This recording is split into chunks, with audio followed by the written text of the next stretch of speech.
I did a video a while ago on using melee at Sanctum of Rebirth, and that was more of a showcase rather than a full-blown guide. And as of recent, I have been doing this boss more and more and have slightly refined the method and preset and whatnot. So today I'm going to be doing an actual guide for melee Sanctum of Rebirth. Now, as a quick disclaimer, this video is not going to be showcasing the sub 220 method for doing nakatra. What? That method involves blackstone arrow swaps and involves walk under flanking, which I find kind of annoying. So when I'm just running through trying to farm out some KC here, I just improv a sort of standard rotation, which you will see later in the example kill. But that is enough general yapping about the method. Let's just get right into it. So starting off, we'll take a look at the worn equipment here and the inventory. I'm just using the standard 4-piece vestments. You use just standard best in slot perks on here. Mine are not, but if you have standard best in slot perks here, they should work out just fine. Enhanced gloves of passage are very useful for the easy K spec, and since none of the bosses are poisonable, these are definitely going to be best in slot. I use a full scripture here. If you want, you can go for an Amasket scripture, and that's probably going to be a bit more consistent, but full has the potential of doing more damage, so I just kind of roll the dice on that one. Now here I have a consecrated Keris. This is the fully upgraded Keris. It is a T80 and it's augmentable, and as you can see, there is a lot of damage buffs on this weapon, and they work on followers of Amasket, which Sanctum of Rebirth counts as, so you definitely want the consecrated Keris. It is slightly annoying to upgrade, having to kill 200 of those weird bug creatures that are in the new quest area.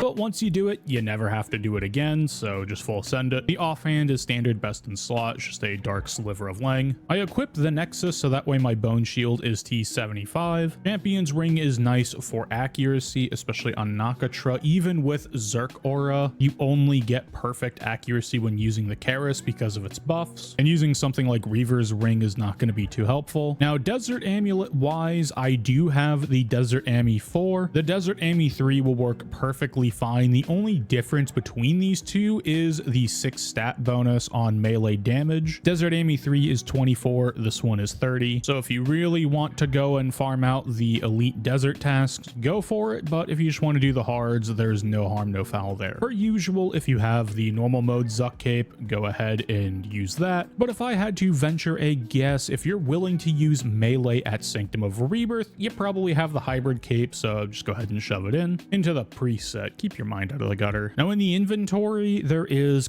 quite a bit going on, honestly. Now, getting some of the basic stuff out of the way before we talk about all the switches, I am using Super Guthix Brews because they're the highest healing potion that does not drain your stats.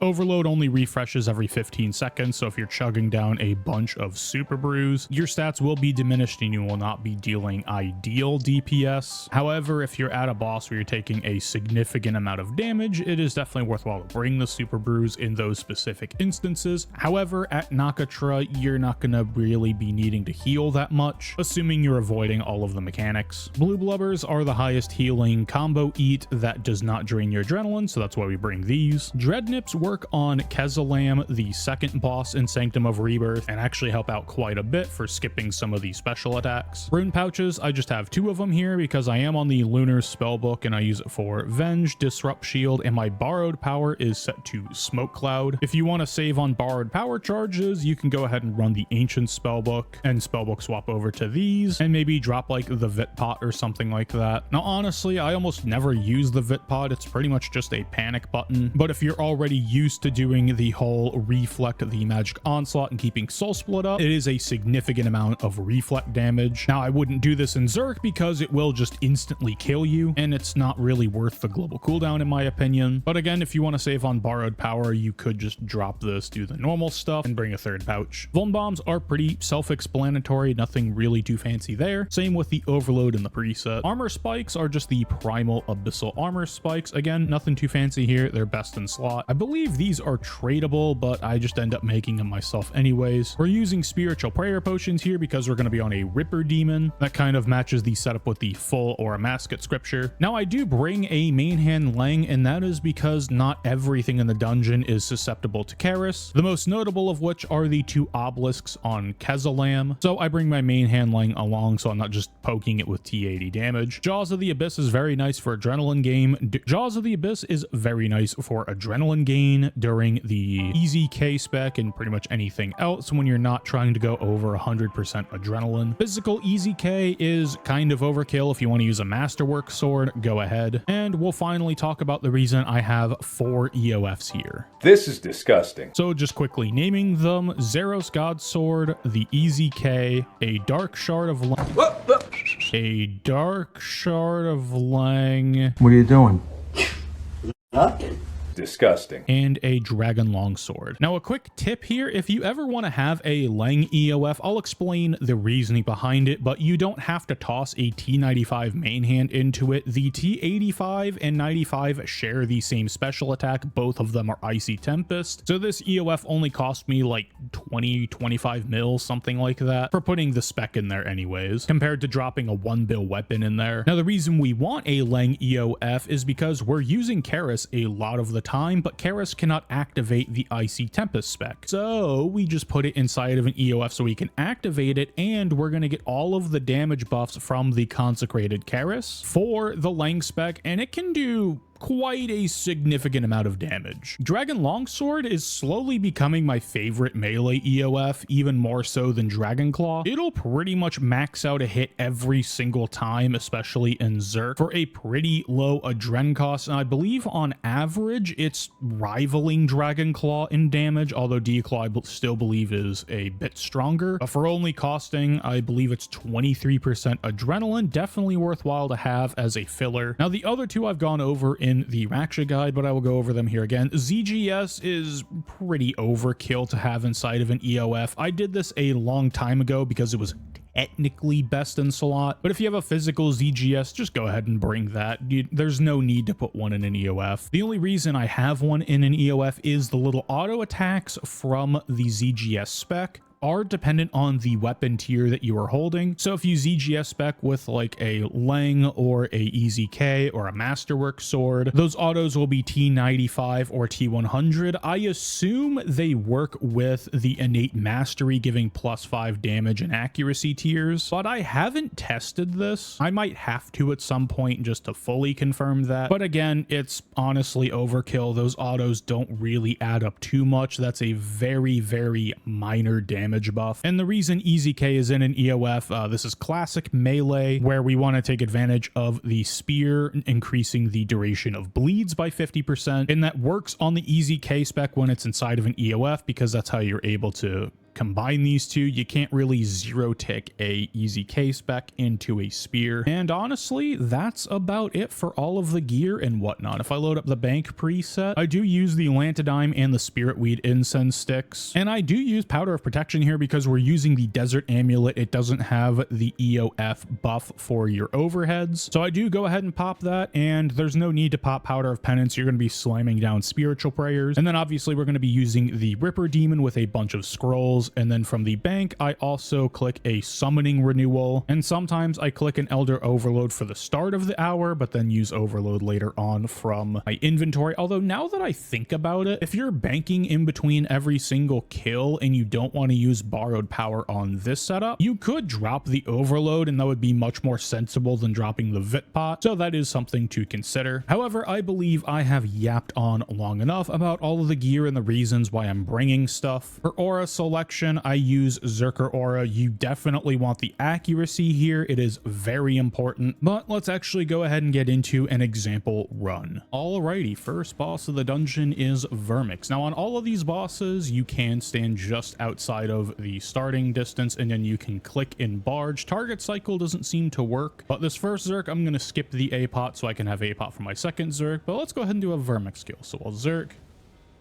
go ahead and barge, Smoke Cloud into a destroy, and just go for an overpower here and then kind of build up with basics. Probably should use Bleed Assault instead as it does more damage, but as long as you skip the icicles, it doesn't really matter what you're doing.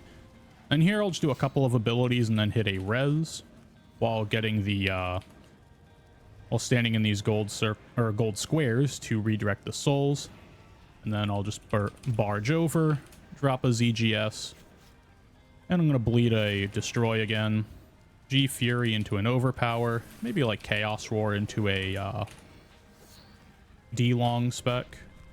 Now what I'll do here is if I get these, I'll plant one here and then try and plant one here, but it didn't, so it is what it is. We'll just deal with it. But that way I want icicles on either side so it blocks the autos from the two heads on the side. And here I'm going to Zerk. Go ahead and barge in. That didn't work. I accidentally barged the other guy, but now I have APOT here and I'm going to hit Reflect. Now, if you have one of them attacking you, it's not the end of the world, but here I hit Overpower, G Fury, and I went ahead and used my Leng EOF, and now I'm going to hit Destroy.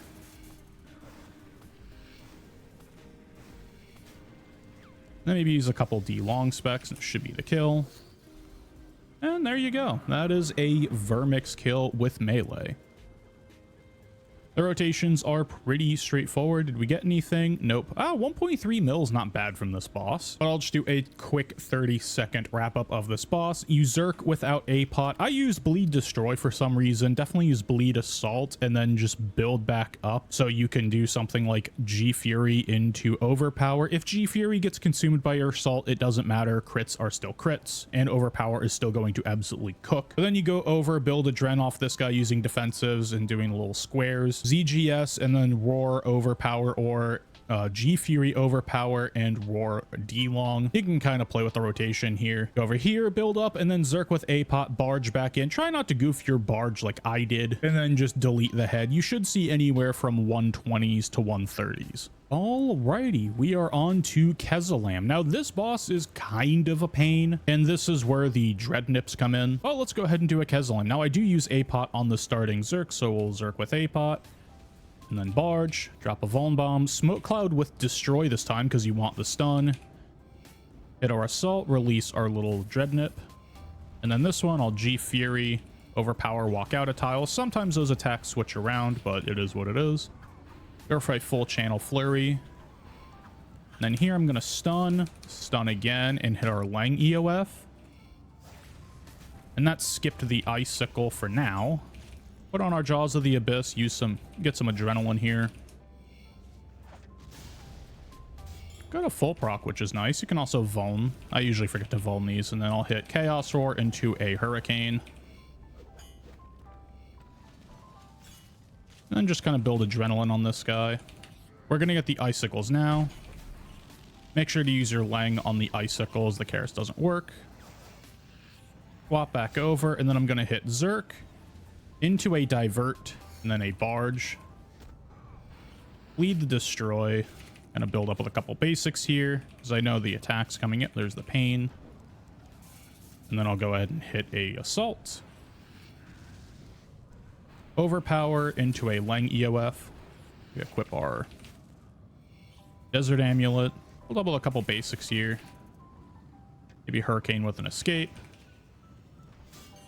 And then I will go ahead and Disrupt Shield this third hit. And just finish off the last little bit of HP. Again, come over here. I usually put a Dismember first, just so I can build Adren a little bit easier. And then just kind of basic around. Again, hit something like Chaos Roar into Hurricane, because Hurricane has a faster cooldown. Just kill off the pillar. Make sure everything's equipped and good to go. Now, what I'm going to do here is just wait a little bit, because I know the Icicle attack is coming, so I'm going to anticipate, Zerk, Target Cycle Barge, whichever one gets it, gets it. Use a basic if you have to, and then just do all the damage you can on Kezalam.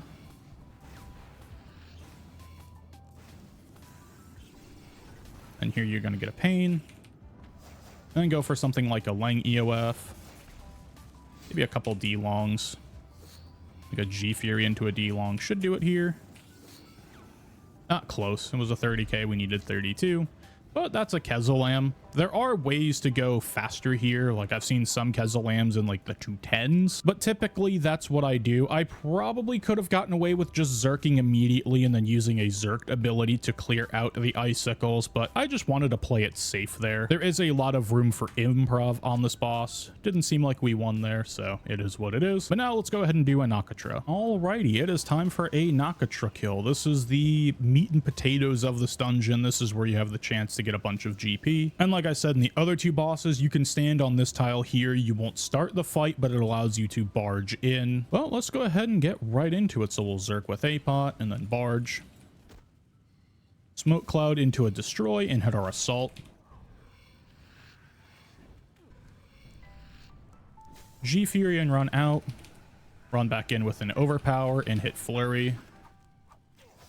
Looks like we might not phase here.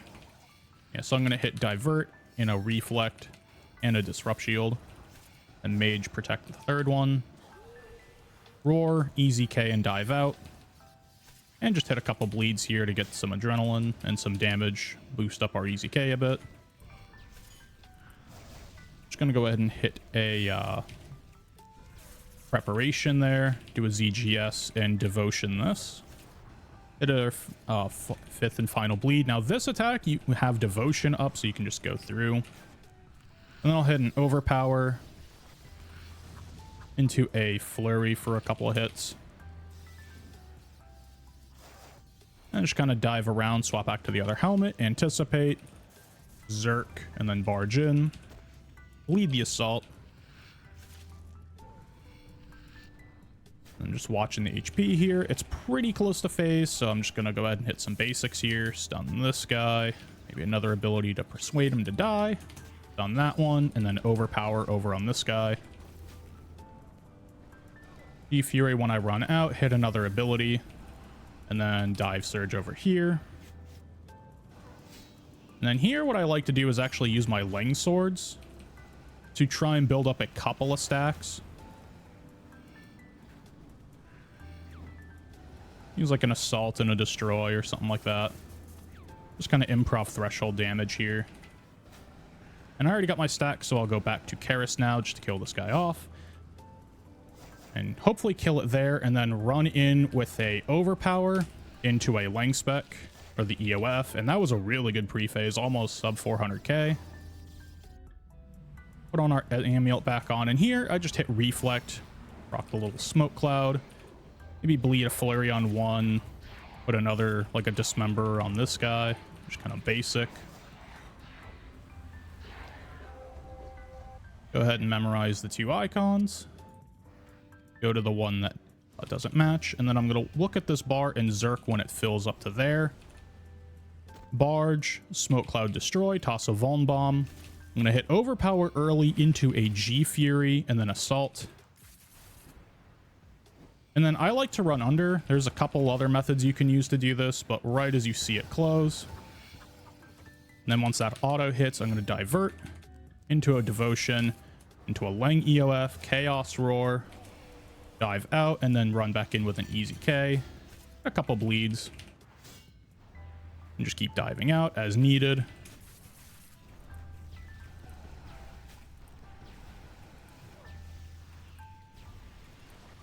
I hit an overpower there, and then maybe something to finish it off. All right, that killed it. That was kind of a kill or be killed moment, but we kind of risked it, and it ended up working out. Doesn't seem like we got a drop, though.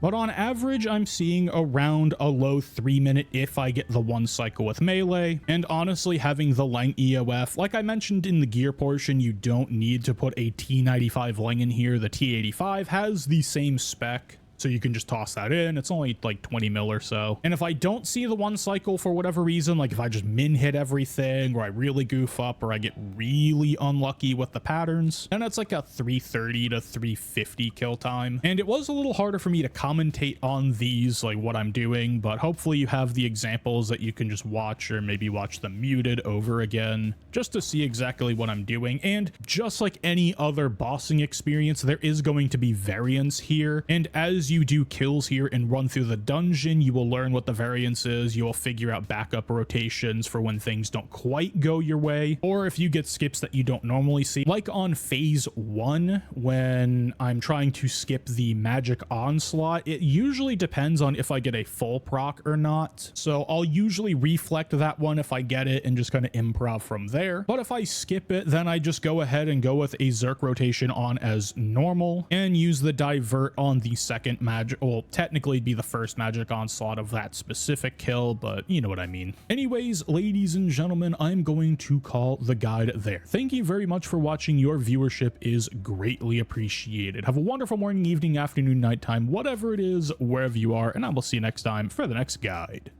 Peace.